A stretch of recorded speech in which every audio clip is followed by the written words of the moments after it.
तो दोस्तों, मैं मिस्टर प्रताप मिश्रा श्री राधे मोहन एकेडमी में आप लोगों का फिर से स्वागत करता हूं। आज हम लोग जियोग्राफी में क्वेश्चन आंसर पढ़ेंगे और ये वीडियो आप लोगों के लिए अत्यधिक महत्वपूर्ण है। अंत तक ज़रूर देखिए। तो आइए शुरू करते हैं। पहला क्वेश्चन हमारा क्या है कि भूगोल का जनक किसे कहा जाता है। तो भूगोल का जनक इरेटोस्थनीज को कहा जाता है।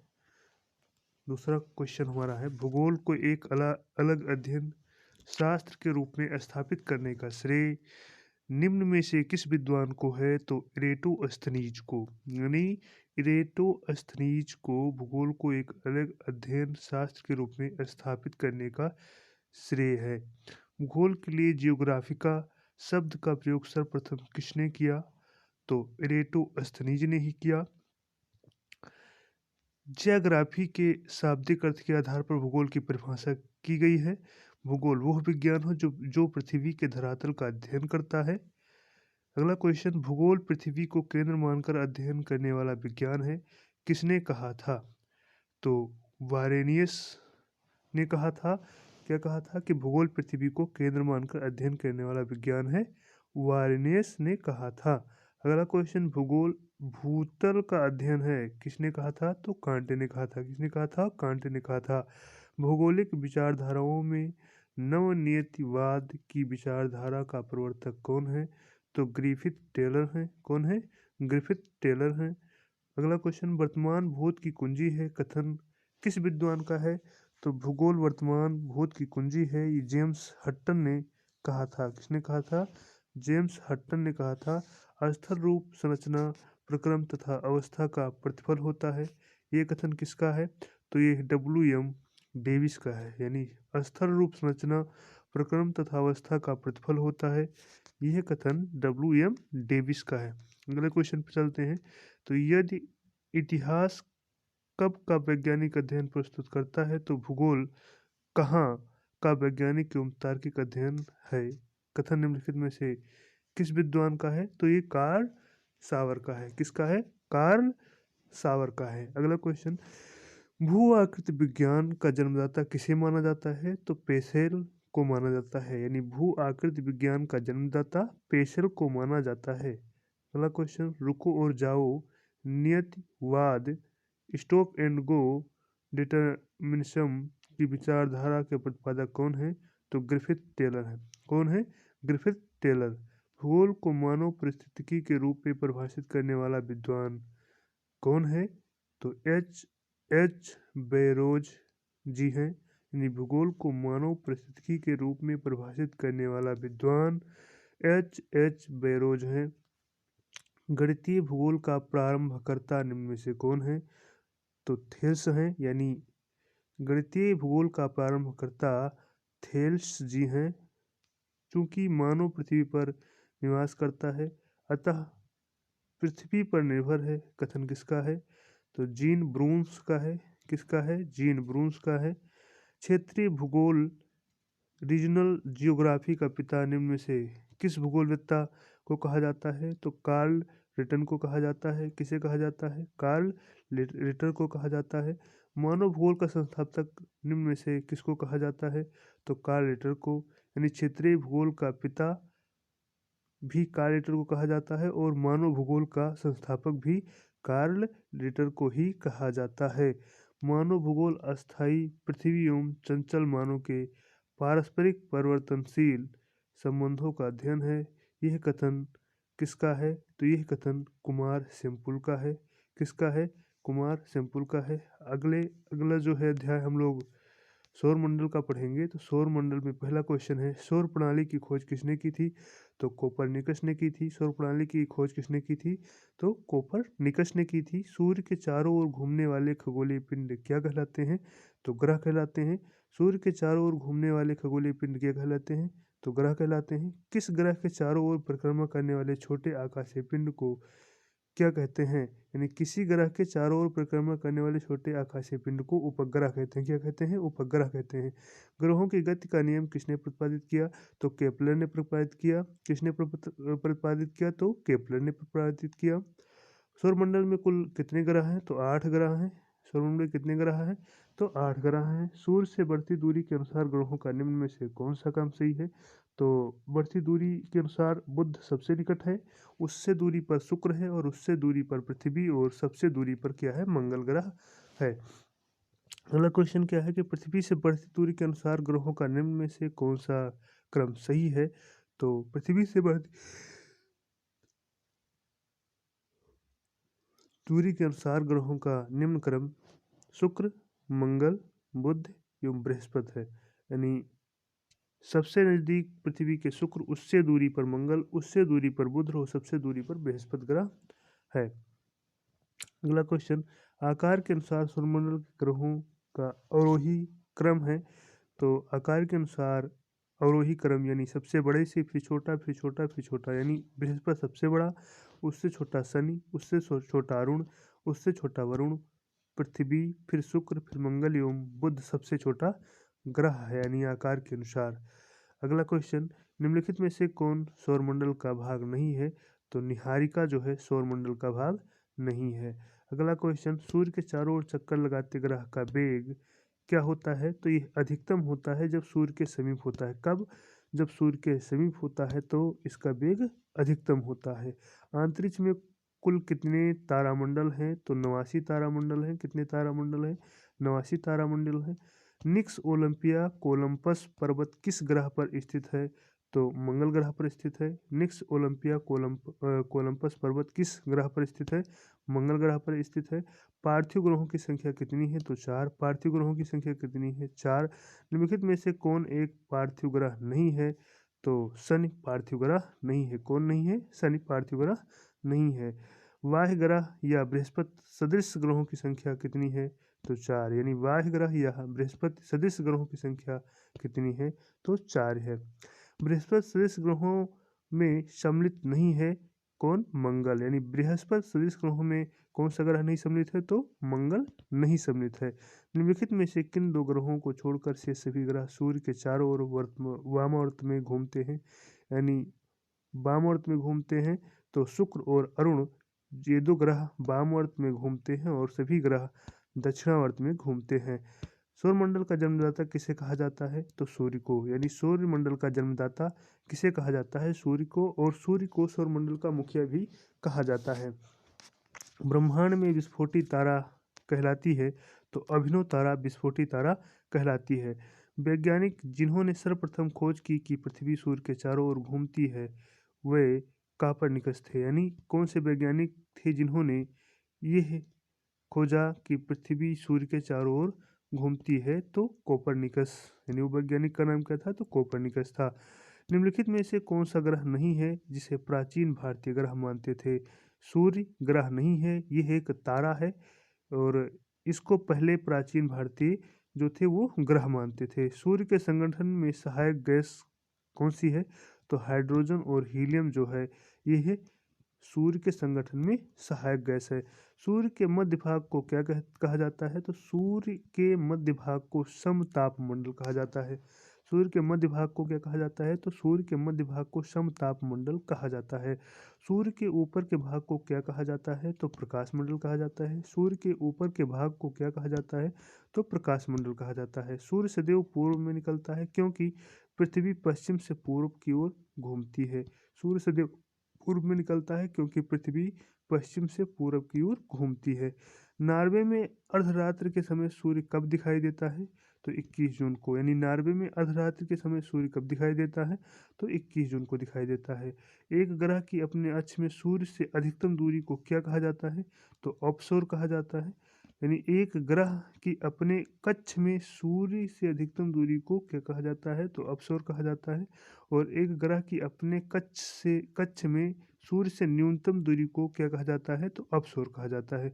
यानी जब कोई ग्रह अपने कक्षा में सूर्य से अधिकतम दूरी पर होगा तो उसे अपसौर, और यदि वो ग्रह अपने कक्षा में सूर्य से न्यूनतम दूरी पर होगा तो उसे हम अपसौर कहेंगे, सॉरी यानी उपसौर कहेंगे। निम्नलिखित में से किनके बीच की औसत दूरी को खगोलीय एकक कहा जाता है? तो पृथ्वी तथा सूर्य के बीच की दूरी को खगोलीय एकक कहा जाता है। अगले क्वेश्चन पर चलते हैं। तो अगला क्वेश्चन हमारा है, मध्य रात्रि सूर्य का क्या अर्थ है?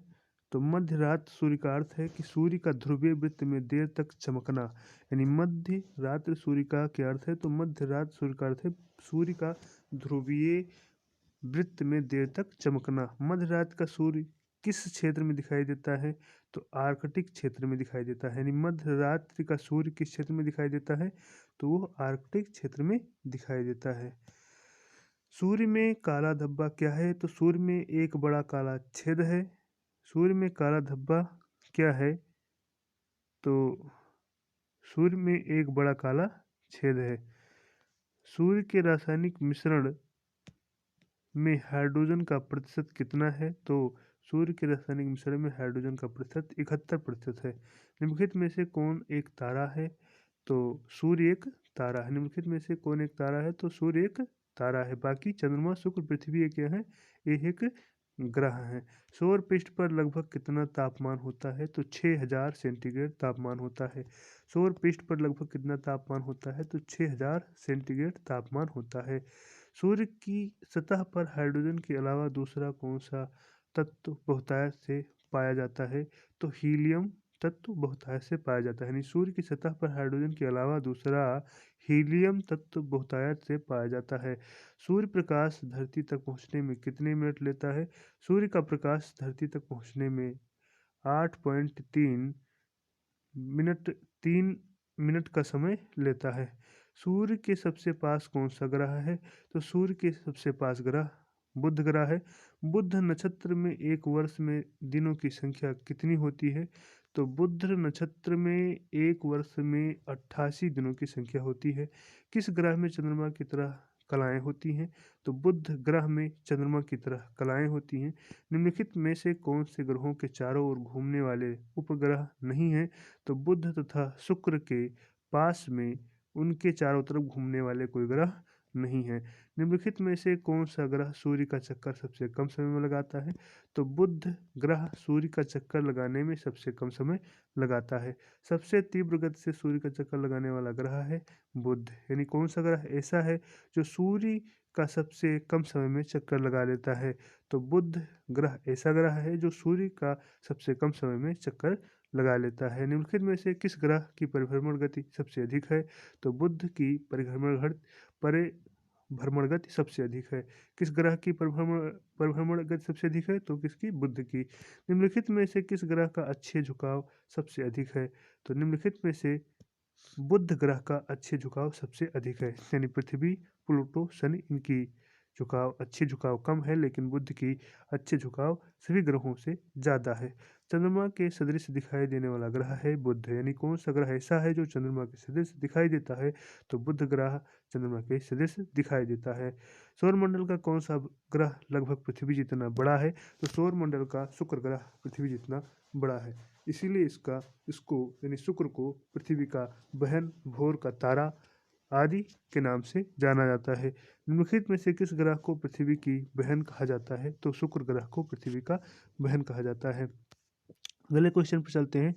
तो अगला क्वेश्चन हमारा है कि किस ग्रह को शाम का तारा कहा जाता है, तो शुक्र ग्रह को शाम का तारा कहा जाता है। सबसे चमकीला ग्रह है शुक्र ग्रह। यानी कौन सा ग्रह सबसे चमकीला है, तो शुक्र ग्रह सबसे चमकीला है। सूर्य तथा पृथ्वी के निकटतम ग्रह क्रमशः कौन से हैं, तो बुध तथा शुक्र सूर्य तथा पृथ्वी के सबसे निकटतम ग्रह हैं। यूरोपवासी किस ग्रह की पूजा देवी के रूप में करते हैं, तो यूरोप शुक्र ग्रह की पूजा देवी के रूप में करते थे। सौरमंडल का सर्वाधिक गर्म ग्रह कौन सा है, तो शुक्र सबसे गर्म ग्रह है। सौरमंडल का सर्वाधिक गर्म ग्रह शुक्र ग्रह है। पृथ्वी के सर्वाधिक निकट कौन सा ग्रह है, तो शुक्र ग्रह पृथ्वी के सर्वाधिक निकट ग्रह है। निम्नलिखित में से किस एक को भोर का तारा के नाम से जाना जाता है, तो शुक्र ग्रह को भोर के तारा के नाम से जाना जाता है। निम्नलिखित ग्रहों में से किसे सौंदर्य का देवता कहा जाता है, तो शुक्र ग्रह को सौंदर्य का देवता कहा जाता है। यानी शुक्र ग्रह को सौंदर्य का देवता कहा जाता है। सुपरनोवा क्या है, तो एक मृत प्राय तारा है। यानी सुपरनोवा क्या है, तो एक मृत प्राय तारा है। उत्तरी ध्रुव की खोज किसने की थी, तो रॉबर्ट पेरी ने की थी। यानी रॉबर्ट पेरी ने उत्तरी ध्रुव की खोज की थी। साउथ पोल पहुंचने वाला प्रथम व्यक्ति कौन था, तो साउथ पोल पहुंचने वाला प्रथम व्यक्ति एडमंड सेन था। एमंड सेन था। कौन था? एमंड सेन था। पृथ्वी के सबसे निकटतम खगोलीय पिंड है प्रोक्सिमा सेंचुरी, यानी पृथ्वी के सबसे निकटतम खगोलीय पिंड है प्रोक्सिमा सेंचुरी। अगला क्वेश्चन हमारा है कि पृथ्वी की आकृति सर्वोत्तम ढंग से किस शब्द से स्पष्ट की जा सकती है? तो लब्धज गुलाब से स्पष्ट की जा सकती है। ये पृथ्वी की आकृति सर्वोत्तम ढंग से लब्धज गुलाब से स्पष्ट की जा सकती है। पृथ्वी सूर्य के परितः अपनी कक्षा में लगभग किस गति से चक्कर लगाती है? तो 1 सेंटीग्रेड प्रति दिन के हिसाब से सूर्य पृथ्वी सूर्य के परितः अपनी कक्षा में लगभग चक्कर लगाती है। सूर्य के चारों ओर पृथ्वी के परिभ्रमण की चाल अधिकतम होती है जब पृथ्वी सूर्य के निकटतम होती है, तब पृथ्वी के भ्रमण की गति है 27 किलोमीटर प्रति मिनट, यानी पृथ्वी के परिभ्रमण की गति कितनी है? तो 27 किलोमीटर प्रति मिनट है। भूमध्य रेखा पर पृथ्वी का व्यास है लगभग 12,800 किलोमीटर। भूमध्य रेखा पर पृथ्वी का व्यास है लगभग 12,800 किलोमीटर। सूर्य की परिक्रमा के दौरान पृथ्वी से अधिकतम दूरी पर किस महीने में होती है? जुलाई में। सूर्य की परिक्रमा के दौरान पृथ्वी से अधिकतम दूरी जुलाई महीने में होती है। पृथ्वी की उपसौर स्थिति यानी पेरिहेलियन स्थिति किस महीने में होती है? तो जनवरी महीने में होती है। किस महीने में होती है? तो जनवरी महीने में होती है। तारे पूर्व से पश्चिम में किस कारण ज़्यादा दिखते हैं? तो पृथ्वी पश्चिम से पूर्व को घूम रही होती है, इसलिए तारे पूर्व से पश्चिम की दिशा में ज़्यादा दिखाई देते हैं। फिर अगले क्वेश्चन पर चलते हैं। अगला क्वेश्चन हमारा है कि गोलार्ध पृथ्वी ध्रुवों पर चपटी होती है। गोलार्ध पृथ्वी ध्रुवों पर चपटी होती है। यह इस तथ्य से स्पष्ट सिद्ध होता है कि पृथ्वी का भार ध्रुवों पर सर्वाधिक तथा विषुवत रेखा पर न्यूनतम होता है। पृथ्वी अपने अक्ष पर घूमती है किस दिशा में? तो पश्चिम से पूर्व दिशा में। आकार की दृष्टि से सौरमंडल में पृथ्वी का कौन सा स्थान है? तो आकार की दृष्टि से सौरमंडल में पृथ्वी का 5वां स्थान है। किस ग्रह को नीला ग्रह भी कहते हैं? तो पृथ्वी को नीला ग्रह भी कहते हैं, यानी पृथ्वी एक ऐसी ग्रह है जिसे नीला ग्रह भी कहा जाता है। पृथ्वी की स्थिति है शुक्र एवं मंगल के मध्य में, यानी किसके बीच में पृथ्वी की स्थिति है? तो शुक्र एवं मंगल के मध्य में पृथ्वी की स्थिति है। किस दिन पृथ्वी सूर्य के सबसे निकट होती है? तो 23 सितंबर को पृथ्वी सूर्य के सबसे निकट होती है। पृथ्वी सूर्य से अपनी अधिकतम दूरी पर होती है 4 जुलाई को, यानी 4 जुलाई को पृथ्वी सूर्य से अपनी अधिकतम दूरी पर होती है। पृथ्वी सूर्य के इर्द गिर्द परिक्रमा करती है लगभग 365.25 दिन में। कितने दिन में? 365.25 दिन में पृथ्वी सूर्य के इर्द गिर्द परिक्रमा करती है। पृथ्वी का प्राकृतिक उपग्रह है चंद्रमा, यानी पृथ्वी का कौन सा उपग्रह है? तो चंद्रमा पृथ्वी का उपग्रह है। दिन व रात होने का क्या कारण है? तो पृथ्वी का अपने अक्ष पर घूर्णन ही दिन व रात का कारण है, यानी पृथ्वी अपने अक्ष पर यदि घूर्णन ना करे तो न दिन हो न रात। यदि रात होगी तो रात ही रहेगी, दिन होगा तो दिन ही रहेगा। सूर्य के अतिरिक्त निकटतम सितारे से प्रकाश पृथ्वी तक पहुंचता है 4.2 वर्ष में। सूर्य के अतिरिक्त निकटतम तारे से प्रकाश पृथ्वी तक 4.2 वर्ष में पहुंचता है। सूर्य से पृथ्वी की दूरी कितनी है? तो सूर्य से पृथ्वी की दूरी 149.6 मिलियन किलोमीटर है। कितनी दूरी है? तो 149.6 मिलियन किलोमीटर। अपने अक्ष पर पृथ्वी एक चक्कर कितने समय में पूरा करती है? तो अपने अक्ष पर पृथ्वी एक चक्कर 23 घंटे 56 मिनट 4 सेकंड में पूरा करती है। कितने समय में पृथ्वी अपने अक्ष पर एक चक्कर पूरा करती है? तो 23 घंटे 56 मिनट 4 सेकंड में। पृथ्वी पर दिन रात की अवधि समान होती है कब? भूमध्य रेखा पर या कहाँ पर? तो भूमध्य रेखा पर समान होती है। इक्विनॉक्स इक्विनॉक्स का तात्पर्य है वो तिथि जब दिन और रात समान अवधि के होते हैं, उसे हम इक्विनॉक्स कहते हैं। दक्षिणी गोलार्ध में सबसे लंबा दिन कब होता है? तो 22 दिसंबर को सबसे लंबा दिन होता है। भूकक्ष पर भू अक्ष का झुकाव है। भूकक्ष तल पर भू अक्ष का झुकाव है 66.5 अंश, 66.66 झुकाव है। अगले क्वेश्चन पर चलते हैं। तो अगला क्वेश्चन हमारा है कि पृथ्वी के उपग्रहों की संख्या कितनी है? तो एक है। पृथ्वी के उपग्रहों की संख्या कितनी है? एक है। और उसका क्या नाम है? तो चंद्रमा। 21 जून को दिन का प्रकाश उत्तरी ध्रुव पर दिखाई देता है। कितने समय के लिए? 24 घंटे के लिए। कितने समय के लिए? 24 घंटे के लिए। पृथ्वी की सबसे निकट स्थिति ग्रह है शुक्र।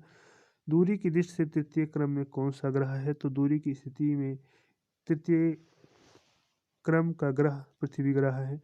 पृथ्वी अपने परिक्रमण मार्ग पर परिक्रमा करते हुए अपने अक्ष द्वारा कक्षा तल पर कितने डिग्री का कोण बनाती है? तो 66.5 डिग्री का कोण बनाती है। निम्न में से किन स्थितियों को सूर्य की किरणें विषुवत रेखा पर सीधी पड़ती हैं? तो 21 मार्च तथा 23 सितंबर को सूर्य की किरणें विषुवत रेखा पर सीधी पड़ती हैं। निम्नलिखित में से कौन सा तारा पृथ्वी के सर्वाधिक समीप है? तो सूर्य तारा पृथ्वी के सर्वाधिक समीप है। यह किसने सर्वप्रथम प्रतिपादित किया कि सूर्य हमारे सौरमंडल का केंद्र है और पृथ्वी उसकी परिक्रमा करती है? तो कोपरनिकस ने। किसने? कोपरनिकस ने प्रतिपादित किया।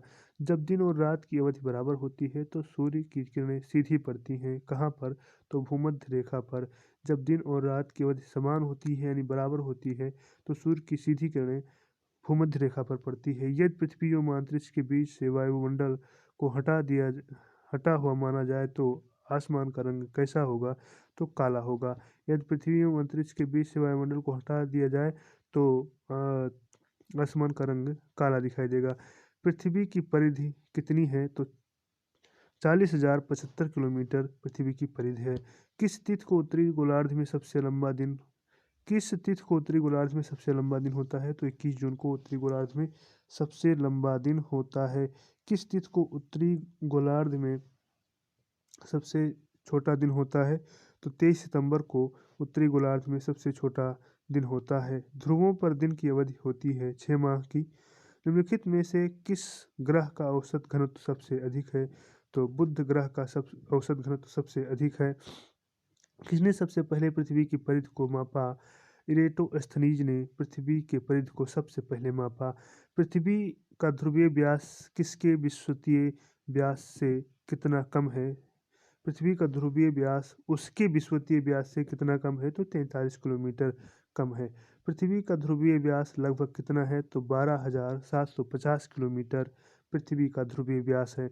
पृथ्वी को उसके काल्पनिक अक्ष पर घूमने को क्या कहते हैं? तो घूर्णन कहते हैं। पृथ्वी को उसके काल्पनिक अक्ष पर घूमने को क्या कहते हैं? तो घूर्णन कहते हैं। पृथ्वी की अपनी कक्षा में गति है पश्चिम से पूर्व की ओर। पृथ्वी की अपनी कक्षा में गति है पश्चिम से पूर्व की ओर। तो दोस्तों आज का वीडियो बस यहीं तक। यदि ये वीडियो आप लोगों को अच्छा लगा हो तो लाइक करें, कमेंट करें एवं शेयर करें और चैनल को सब्सक्राइब करना ना भूलें। इससे और अच्छी बेहतर वीडियो आप तक पहुंचाने के लिए हम तत्पर प्रयासरत रहेंगे। फिर मिलेंगे अगले वीडियो में, तब तक के लिए धन्यवाद।